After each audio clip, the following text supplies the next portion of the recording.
the stars were wrong. Commander Lisa Kaine noticed it first, 3 hours before landing. She'd memorized the star charts for Kepler 442b, studied them obsessively during the 18-month journey through suspended animation. But now, staring through the observation window of the Prometheus, something felt off. The constellations were correct, the planet's position matched their calculations perfectly, yet the ambient radiation readings didn't align with their models. "Michael, run a spectral analysis of the local star," she ordered. Dr. Michael, the mission's astrophysicist, looked up from his station. Dark circles shadowed his eyes. Nobody slept well during the final approach to a new world. "Already on it, Commander. The wavelengths are inverted, like we're reading the light signature backwards." "Equipment malfunction?" "All diagnostics check out. It's the star itself, or rather, how its light interacts with local space-time." He paused, fingers hovering over his keyboard. "Lisa, I think this system has properties we didn't detect from Earth." Through the window, Kepler 442b dominated the view, a blue-green marble wrapped in swirling white clouds. Humanity's first confirmed habitable exoplanet, 1,200 light-years from home. After decades of preparation, trillions in funding, and the hopes of an overcrowded Earth, they were finally here. The 4 other crew members gathered on the bridge. Dr. Sarah Okonkwo, xenobiologist, pressed her face against the glass like a child at Christmas. Lieutenant James Park, their pilot and engineer, ran pre-landing checks with methodical precision. Dr. Raj Sharma, geologist and climatologist, muttered equations under his breath. And Maya Torres, their communications officer and medic, documented everything with steady hands, despite the tremor in her voice. "It's beautiful," Maya whispered. It was, but beauty didn't explain the wrongness Lisa felt in her bones. "Initiating descent sequence," Park announced. The Prometheus shuddered as it entered the planet's atmosphere. Heat shields glowed orange, then white. Gravity, blessed natural gravity, pulled at them for the first time in months. They emerged through cloud cover into afternoon sunlight. Below spread a landscape of rolling plains, crystal rivers, and forests of vegetation that shimmered purple and gold rather than Earth's familiar green. Mountains rose in the distance, their peaks dusted with what might have been snow or something else entirely. "There," Michael said sharply, pointing. "Grid coordinates 23.4 north, 87.8 west. I'm picking up artificial structures." Lisa's breath caught. Their surveys from Earth had shown no signs of civilization, no radio signals, no industrial heat signatures, nothing to suggest intelligent life. "Could be geological formations," Sharma suggested, though his tone held no conviction. Park magnified the image on the main screen. What resolved into focus made no sense. Buildings, dozens of them, arranged in precise rows around a central plaza. Architecture that was unmistakably human. Domes, towers, solar arrays. A colony, an Earth colony. "That's impossible," Maya breathed. "We're the first mission to Kepler 442b. We're supposed to be the pioneers." Lisa's mind raced through possibilities. Secret military installation? Corporate colony launched before the official mission? But no, the logistics alone would be impossible to hide. This colony looked established, weathered, like it had stood for years. "Take us down," Lisa ordered. "Standard first contact protocols. Assume inhabitants until proven otherwise." The Prometheus settled on a cleared landing pad with surprising smoothness, almost as if the site had been prepared for them. As the engines powered down and the hull creaked with cooling metal, Lisa suited up with her crew, checking seals and oxygen levels twice. "Remember," she told them, "we represent all of humanity, professional, cautious, respectful." The airlock hissed open. Kepler 442b's atmosphere rushed in, breathable, their sensors confirmed, though they'd keep suits on for the first excursion. Lisa stepped on alien soil that somehow felt like coming home. The colony sprawled before them, silent and still. No movement, no sounds beyond the whisper of wind through strange vegetation. The buildings were weathered but intact, constructed from materials that looked like Earth-standard composites. Solar panels angled toward the sun. Hydroponic domes caught the light. "Hello?" Maya called out, her voice amplified by her suit's speakers. "This is the Earth vessel Prometheus. We come in peace. Is anyone here?" Silence answered. They proceeded carefully into the colony, weapons holstered but accessible.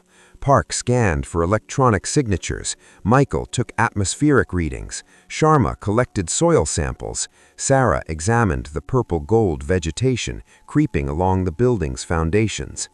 The central plaza opened before them, and Lisa stopped so abruptly that Maya nearly collided with her. In the plaza's center stood a monument, a stone obelisk carved with names, hundreds of them, and at the top an inscription. "In memory of the founders, Earth Colony Ship Destiny, departed Earth, March 15, 2686, arrived Kepler 442b, September 3, 2691. We came from tomorrow to build yesterday." 2686? Park said. That's 500 years from now. A hoax? Sharma suggested weakly. It has to be. But Lisa was reading the names, hundreds of them, carved with loving detail. And near the bottom, her eyes found something that made her blood turn to ice. Kaine, Elizabeth, botanist, born 2661. Her grandmother's name. Her grandmother who was 73 years old and living in Montana. Her grandmother who wouldn't be born for another 475 years. "This doesn't make sense," Sharma said, voice tight with panic. "None of this makes any sense." "The radiation readings," Lisa said slowly, pieces clicking into place in her mind. "The inverted wavelengths. Tanya, what if time here doesn't work the way it does on Earth? What if it flows differently?"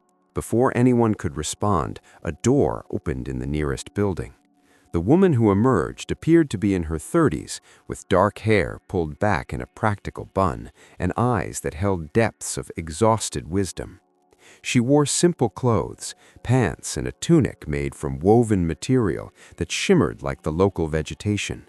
No pressure suit. She was breathing Kepler 442b's atmosphere directly.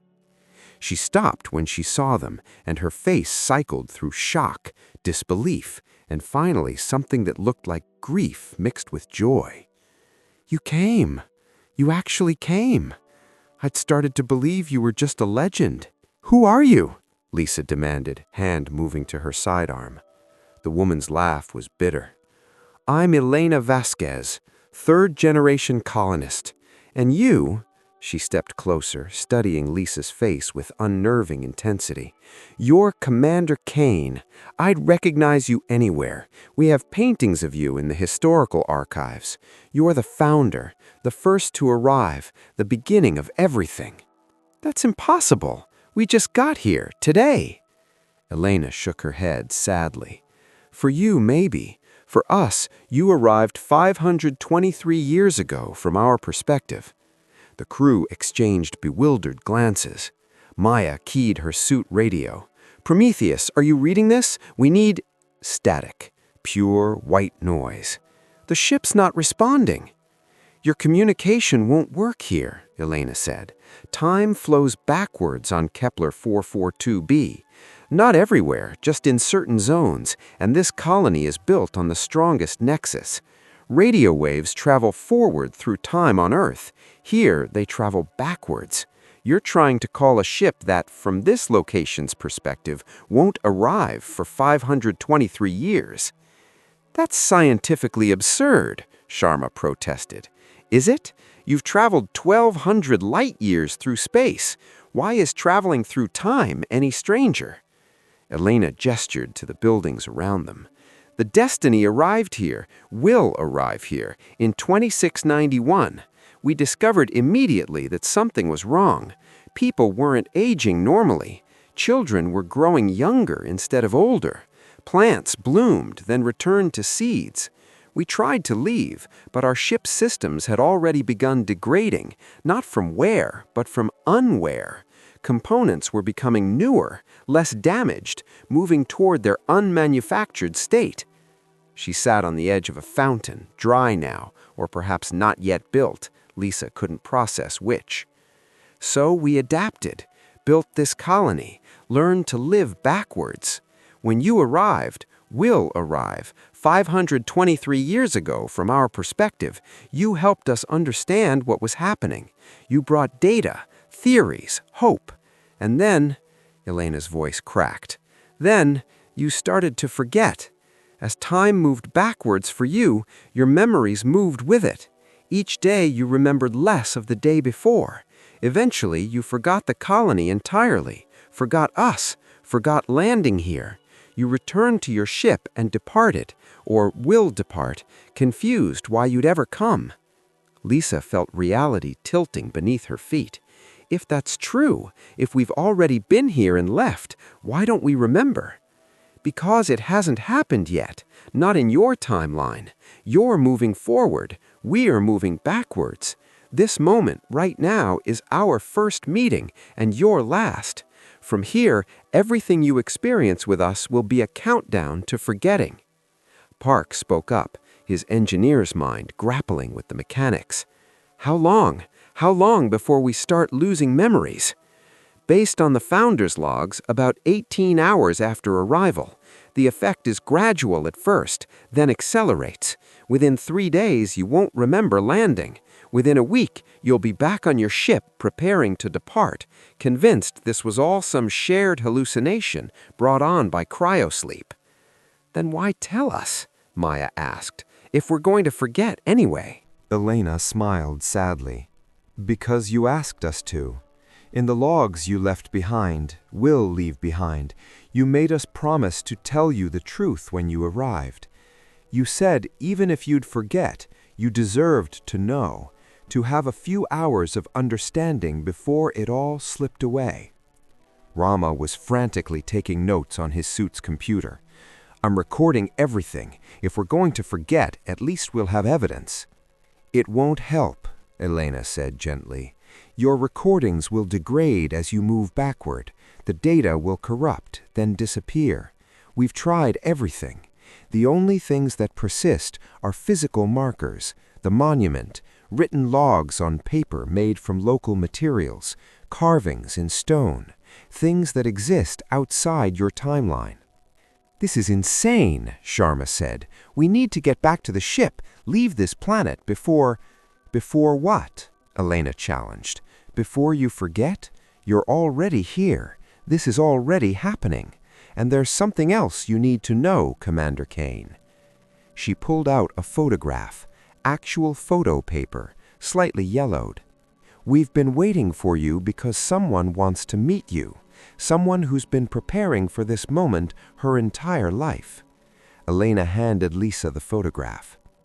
It showed a young woman, perhaps 25, with Lisa's eyes and her mother's smile, and features that somehow blended into someone entirely new.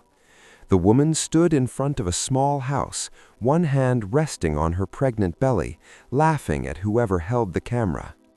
Who is this? Lisa asked, though something deep inside her already knew. Your daughter, Elena said quietly, Elizabeth Kaine. She's waiting in the residential sector. She's been waiting to meet her mother for 30 years, and this is the only chance she'll ever get. Lisa walked through the colony in a daze, Elena beside her, the rest of her crew following in stunned silence. The residential sector was lovely in a bittersweet way. Small homes with gardens, a school building, a medical center, evidence of life, community, continuity, but all of it flowing backward, each generation unlearning what the previous one taught, building toward ignorance rather than knowledge. How do you maintain society? Rama asked, still recording despite Elena's warnings. If you're losing knowledge instead of gaining it, how do you keep functioning? We write everything down, physical books, stone tablets, things that can persist. Each morning or evening, depending on your perspective, we wake up knowing less than we did before. So we read, we teach ourselves what we've already learned. It's exhausting, but it's survival. What about relationships, Maya pressed? Families, if you're growing younger? Children are born as adults and age into infants. Parents meet their children as grown people first, then gradually care for them as they become teenagers, children, toddlers, newborns, and finally, unborn. It's heartbreaking and beautiful. You know your child completely before you ever have to teach them anything. You know who they'll become before you see who they were. They reached a house with a blue door. Wind chimes made from local minerals created harmonies that seemed to resonate with something fundamental in the universe, or perhaps Lisa was just desperate for meaning in chaos. Elena knocked. "Elizabeth, she's here." The door opened. The woman from the photograph stood there, though older now, mid-30s, Lisa estimated. She'd lost the pregnant belly, but gained laugh lines around her eyes and a bearing that spoke of strength earned through hardship. She wore simple clothes similar to Elena's, and around her neck hung a pendant, a small device that looked distinctly like Earth technology. When she saw Lisa, tears spilled down her cheeks. "Mom," she whispered, "I knew you'd come. I've been remembering you my whole life." Lisa couldn't speak. Her throat had completely closed. Elizabeth laughed through her tears. "I know this must be overwhelming. Elena explained the situation, right? How time works here?" She wiped her eyes. "Come in, please. We don't have much time, and I've waited 30 years for this conversation." Inside, the house was cozy, furnished with a mix of Earth-style and locally made pieces. Photographs covered one wall, Elizabeth at various ages, always growing younger in the images. And in several photos, standing beside her, was someone Lisa recognized from mirrors, herself, older, gray-haired, smiling with contentment that present-day Lisa had never quite achieved. "Is that?" she asked. "You," Elizabeth confirmed. "From our perspective, you've been here for centuries. Mom, you chose to stay, and we had a beautiful life together, even if we lived it backwards." "I don't understand. If I stayed, if I'm here in your past, why don't I remember? Why am I only arriving now?" Elizabeth gestured to a bookshelf filled with journals. "You wrote everything down. Every day, before the memories faded, you wrote about what happened. I've read all of them. Your timeline is linear. You arrive today, will live here for years, then eventually leave having forgotten everything. Our timeline is linear too, just in the opposite direction. We met when I was an infant in your arms, and I've watched you grow older, more tired, more forgetful, until finally the day came when you departed in your ship, convinced you'd imagined everything." She pulled down a journal, opened it to a specific page. Lisa recognized the handwriting, her own, but older, shakier. "Elizabeth turns 18 tomorrow. I'm forgetting how to spell her name. Soon I'll forget her face, but I want her to know I stayed by choice. I chose her. I chose this life. No regrets." Lisa's hands trembled as she held the journal. "Why? Why would I stay? I have a mission, a crew, a responsibility to Earth." "Because of me," Elizabeth said simply. "You stayed because you couldn't bear the thought of never knowing your daughter. The colony needed you, yes, your knowledge, your leadership, but mainly you stayed for love." Park's voice crackled through the suit comm. "Commander, we should head back to the ship. Dr. En is experiencing temporal disorientation. He can't remember why we suited up." Lisa's heart lurched. It was starting. "I need to go," she told Elizabeth. "I know, but before you do..." Elizabeth unclasped the pendant from her neck. Up close, Lisa could see it was a data storage device, compact and sealed. "You gave this to me when I was born. From your perspective, when I was an adult. It contains everything. Your logs, recordings, data about this planet. It's keyed to your biometrics. Only you can open it. She pressed it into Lisa's hands. Whatever you decide, Mom, stay or go, I want you to know I love you. I've loved you my entire life, even though we've been living it in opposite directions. And I understand if you choose to leave. Not everyone can accept this kind of existence. Lisa closed her fist around the pendant. If I stay, what happens? Do I just start living backwards like everyone else? Gradually. The transition takes weeks. You'll notice time feeling strange, memories becoming fuzzy. Eventually, you'll synchronize with the colony's temporal flow. But there's a cost. Elizabeth's expression darkened. The isolation. You can never return to Earth. Communication is impossible, and everyone you knew before will move forward without you, while you move backward. You'll become a ghost to your old life. Elizabeth, Don't decide now. You have 18 hours before the forgetting starts. Use them. Explore the colony. Meet the people. See what kind of life you could have here. Read the journals. Then choose. Through the window, Lisa could see her crew gathered outside, waiting. Ian was sitting on the ground, head in his hands. Maya was trying to comfort him, while Park and Sharma argued about something. I should get them back to the ship. Yes, but you'll come back, won't you, before the forgetting? Lisa looked at this woman, her daughter somehow, impossibly, and felt a pull stronger than anything she'd experienced, stronger than the call of Earth, stronger than duty, stronger than the rational voice screaming that this was madness. I'll come back, she promised.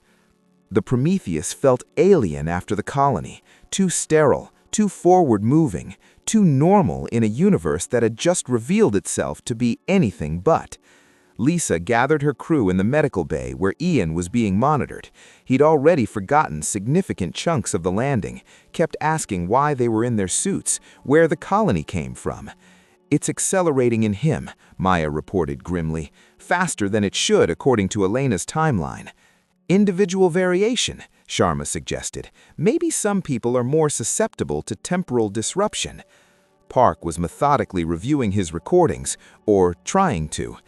Commander, the data is degrading. Everything I filmed in the colony is getting corrupted. In another hour, it'll be completely gone. Lisa pulled out the pendant Elizabeth had given her. She ran her thumb over its surface, feeling the slight warmth of the device. Her biometrics. Only she could access it. I'm going back, she announced. What? Commander, we need to leave. Whatever's affecting this planet will affect all of us eventually. Sharma's face was pale. We need to report this to Earth, warn future missions. They won't believe us, Lisa interrupted. With our evidence, we're just another crew that went mad after long-term cryosleep. And even if we could prove it, what then? We seal off Kepler 442b, abandon the colony to their backward existence? What else can we do? Park demanded. Lisa looked at each of them. I need to go back and learn more. The pendant contains information that might help us understand, but I won't order any of you to come with me. This is volunteer only. If you want to stay on the ship, you're protected here. The temporal effects seem localized to the colony's area. How long?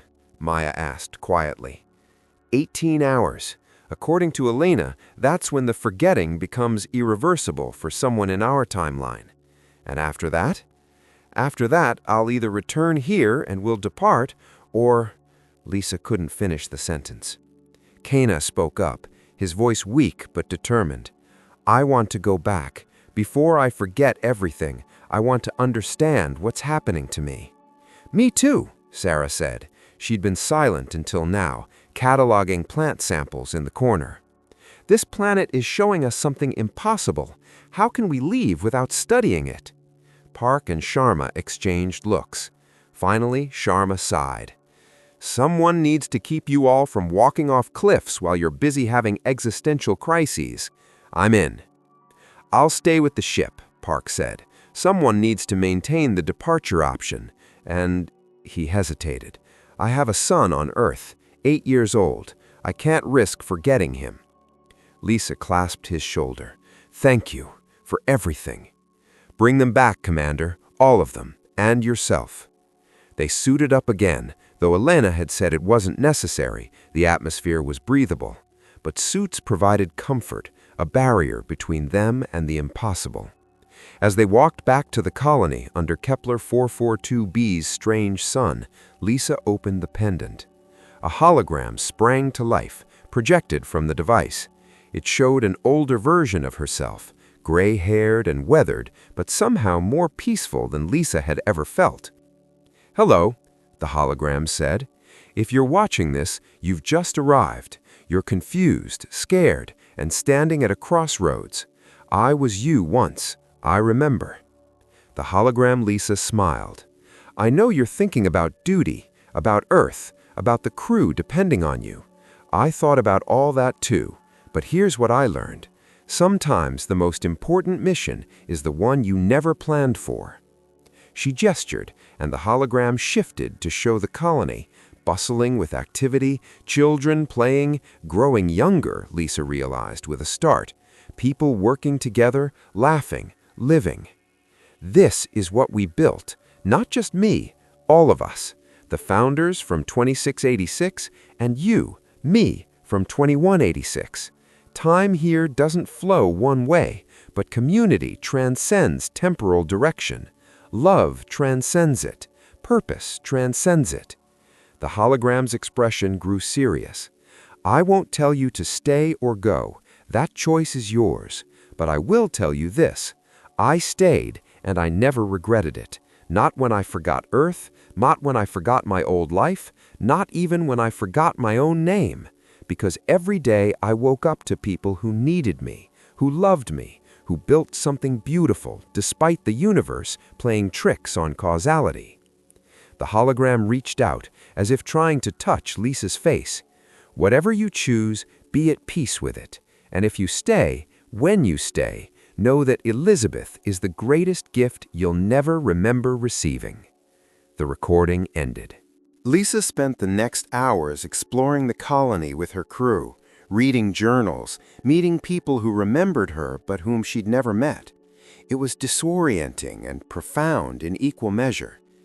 In the agricultural sector, she met farmers who explained how they grew crops that ripened from harvest to seed, how they'd learned to work with time's backward flow rather than against it. The purple-gold plants weren't alien, they were earth crops, genetically modified by the Destiny's colonists, adapted to absorb the planet's temporal radiation and convert it to nutrients. In the school, she read curricula written in reverse, lessons that started with complex calculus and ended with counting, students who entered knowing everything and gradually unlearned it all, requiring teachers to be guides in forgetting rather than learning. In the medical center, she met Dr. Yuki Tanaka, a descendant of one of the Destiny's original crew, who explained the physiology of backward aging. "We're born with old bodies and young minds," Yuki said. "As we age toward infancy, we gain physical vitality but lose mental acuity. The trick is maximizing the sweet spot in the middle, where both body and mind are strong. That's when we accomplish the most, have children, build things." "What happens to the infants?" Sarah asked, "if they're moving toward being unborn?" "They return to their mother's wombs," Yuki said softly. "It's a reverse pregnancy, emotionally devastating for the parents, beautiful in its own way. You carry your child into unbirth, knowing you're not ending a life, but completing a cycle. Then the mother's body unproduces the egg, and the genetic material disperses. It's not death, it's unmanifestation." Michael, lucid for a moment despite his advancing temporal confusion, asked a crucial question. "But doesn't that mean the colony is doomed? Eventually, everyone will be born, and the colony will unconstruct itself into non-existence." "Maybe," Yuki admitted, "or maybe when time reaches a certain point, it reverses again. We don't know. We can't know. All we can do is live the time we have with meaning." As the hours passed, Lisa felt herself changing, not forgetting, not yet, but seeing the colony differently. These weren't people trapped in temporal amber. They were pioneers of a different kind, adapting to conditions no human had faced before. She read her future journals obsessively, learning about the life she would live here. She'd become the colony's leader, mediating disputes, organizing expeditions to understand the planet's temporal zones, advocating for acceptance rather than despair. She'd had a partner, David, Michael's descendant, a connection that made her present-day companion beam despite his confusion. She'd raised Elizabeth, lived to see grandchildren who she'd known first as adults. It sounded exhausting. It sounded impossible. It sounded perfect. With 2 hours remaining before the forgetting point, Lisa returned to Elizabeth's house. Her daughter, future daughter, past daughter, the terminology broke down, was waiting on the porch. "You're going to stay, aren't you?" Elizabeth said. Not a question. "How do you know?" "Because I've known you my entire life. I know when you've made up your mind. The way you stand, the set of your shoulders, you've decided." Lisa sat beside her on the porch steps. Together they watched the sunset, or sunrise, depending on your temporal perspective.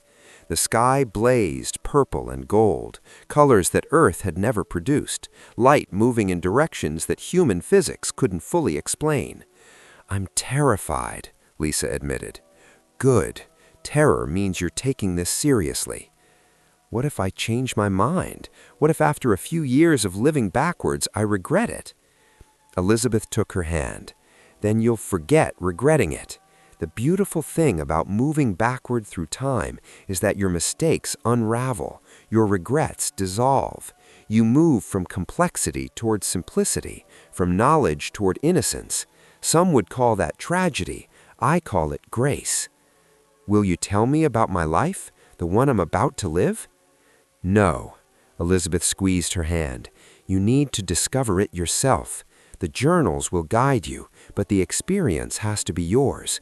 Besides, from your perspective, we're about to start living together. You'll learn everything day by day, just backwards." They sat in comfortable silence as the sky darkened and stars emerged, stars that were wrong, stars arranged in patterns that wouldn't exist on Earth for millions of years because the light had traveled through temporal as well as spatial dimensions. "I should tell my crew," Sarah finally said. "They already know. Look." Down the path, Maya, Sarah, and Sharma were walking toward them, each carrying a small pack, personal items from the ship. They'd made their choice too. "Commander," Maya said when they arrived, "we've discussed it. We're staying. All of us." "Kameli, you were forgetting." "I still am," he admitted. "But Yuki says it'll stabilize once I synchronize with the colony's temporal flow. And I've met my descendant. David's great-great-grandfather is currently a teenager here. I want to know that story." "Sharma?" The geologist smiled. "I've spent my career studying planetary formation. This planet is still forming, just backward. How can I leave before understanding that?" "Sarah?" "The xenobiology alone is worth staying for. These plants, Commander, they're not alien. They're what Earth life becomes when time runs in reverse. I could study them for centuries and never run out of discoveries." "And you, Maya?" The medic's eyes shimmered with unshed tears. "I lost my family in the Tokyo floods of 2178. Coming on this mission was about leaving that pain behind. Here, time moves away from loss instead of toward it. Every day I'll be moving further from that grief. That's not running away, that's healing."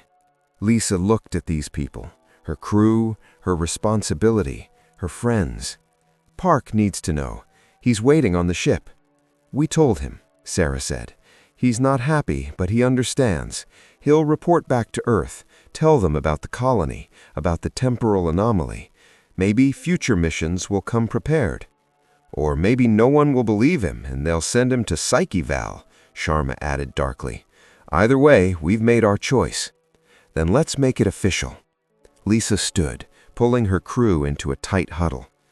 As of this moment, I'm releasing all of you from your mission obligations. You're not abandoning your posts. You're starting a new mission, understanding and documenting life in a reverse time environment. For the record, for history, for whatever future humans might find this place, we're doing this by choice. For the record, Kameli said, grinning despite the confusion in his eyes, I think this is the coolest thing humanity has ever done. They made their way back to the Prometheus one last time. Park met them at the airlock, face drawn but accepting. Take care of them, Commander. Take care of Earth, she replied. They transferred essential supplies, medical equipment, scientific instruments, personal items. Park would leave in 12 hours, giving them time to establish themselves before the ship's departure created its own temporal ripples. As Lisa was about to leave the ship for the last time, Park stopped her. One more thing. He handed her a sealed envelope. I wrote down everything I know about you, your history, your family, your life before this mission. When you start forgetting, you'll have this, your Earth life in your own words, through my memory. Lisa's throat tightened. Thank you. Don't thank me. Just be happy. If you're going to live backwards, at least make it worth it. She stepped off the ship. The airlock sealed behind her with a finality that should have felt crushing, but instead felt liberating. Behind her, the Prometheus sat silently, engines cooling, preparing for a journey that would take Park back to a forward-moving universe. Ahead of her, the colony lights glimmered in the gathering darkness, each one representing a life lived in reverse, a person moving from complexity toward simplicity. Elena appeared beside her. How do you feel? Like I'm being born, or dying. I can't tell the difference anymore. Here, there isn't one. Birth and death are the same event, just experienced from different directions. Welcome home, Commander. Or should I say, goodbye? The vocabulary gets confusing. Just Lisa. I'm not a commander anymore. No, you're a founder, the first and the last, the alpha and omega of our colony's story. They walked together toward the residential sector. Behind them, the Prometheus sat like a monument to a future Lisa would never see. Ahead, Elizabeth waited at her blue door, ready to begin a mother-daughter relationship that would run backward, from adult to child, from independence to dependence, from complexity to innocence. Lisa's last thought before entering the house was neither of regret nor triumph, but of simple, profound acceptance. She had found her place in the universe, even if that place existed outside normal causality. She had found her way home, even if home meant walking backward into tomorrow.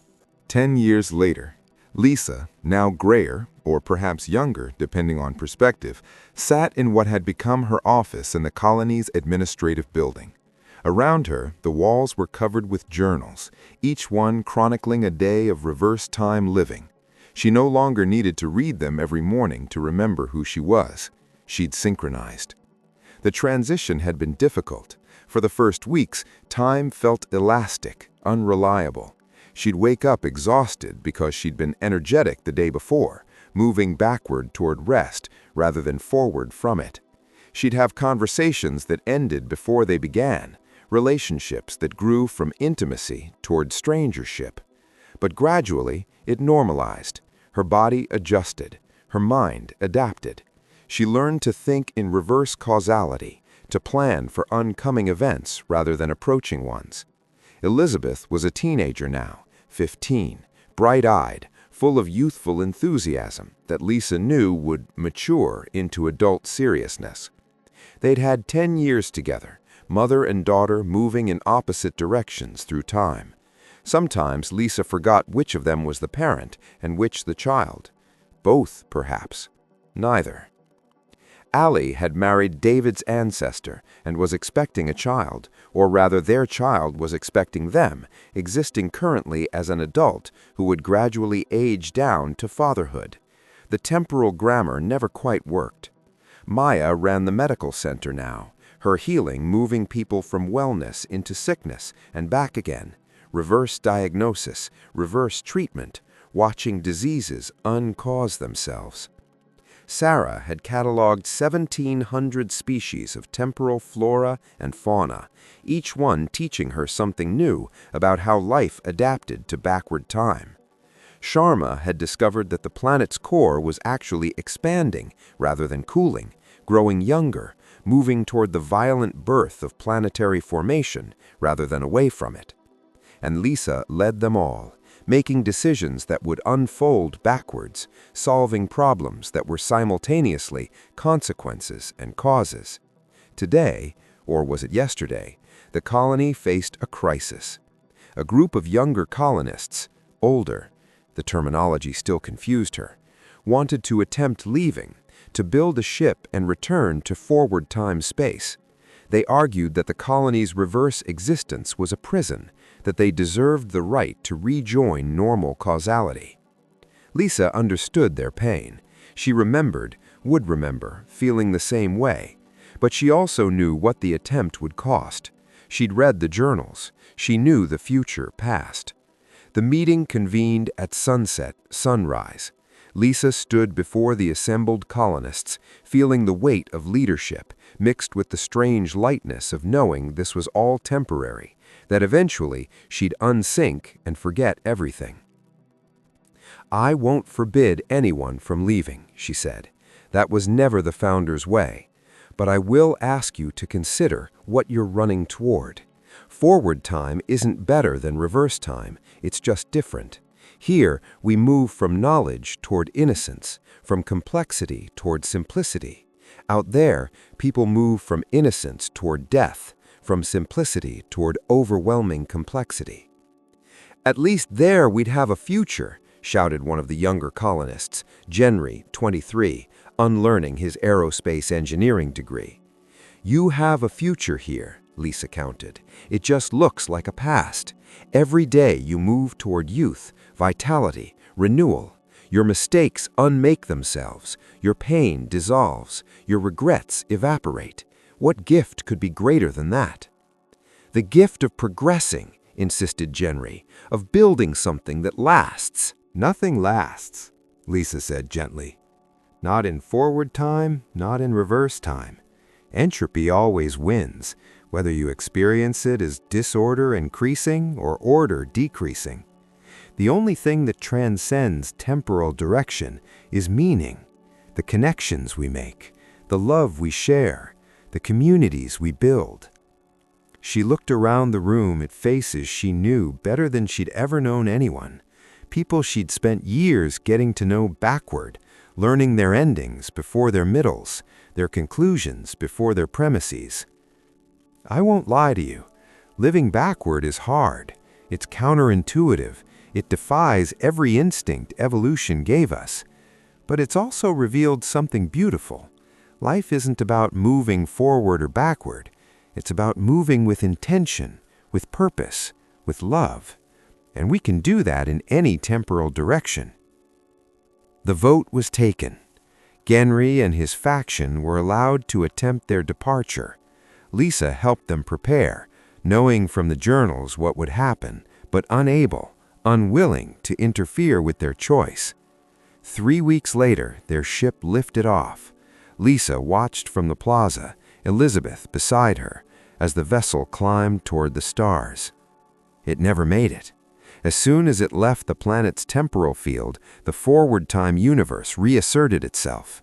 The ship, constructed in reverse time, couldn't exist in forward time. It didn't explode. It simply unwas. One moment there, the next moment never having been. The crew didn't die. Death implied they'd lived. Instead, they were erased retroactively, their existences folding back into possibility rather than actuality. Genry's parents mourned a son they increasingly couldn't remember having. His friends forgot his face, then his name, then that they'd ever known him. Within days, only the journals remained as proof he'd existed, and even those entries grew fainter, ink fading as the reverse-time colony moved away from the point where he'd manifested. "Will that happen to all of us eventually?" Elizabeth asked quietly, tears streaming down her young face. Yes, Lisa said. Eventually, we'll all unmake ourselves. The colony will deconstruct. The buildings will return to materials, then to nothing. We're not permanent, but neither is anything else. Then what's the point? Lisa pulled her daughter close. The point is right now, this moment. You and me watching stars that exist in temporal dimensions we barely comprehend. The point is love that transcends causality. The point is choosing to exist meaningfully, even in the face of inevitable unexistence. She thought about Earth, about Park, who'd made it back and reported the colony's existence to a disbelieving bureaucracy. She thought about the future missions that would come, had come, would uncome. The temporal grammar was impossible. She thought about humanity spreading across the galaxy, encountering more impossibilities, adapting or failing. And she thought about her choice, made 10 years ago or yesterday or tomorrow, depending on your frame of reference, the choice to stay, to love, to live backward with intention rather than forward without it. Come on, she said to Elizabeth. Let's go home. I'll make dinner and you can tell me about your day, or I'll tell you about yesterday, or we'll both be quiet and just exist together. Time doesn't matter as much as presence. They walked hand in hand through the colony, past buildings that grew newer each day, past gardens that bloomed backward toward seeds, past people living lives in reverse, with all the dignity and courage required to face existence from an unconventional direction.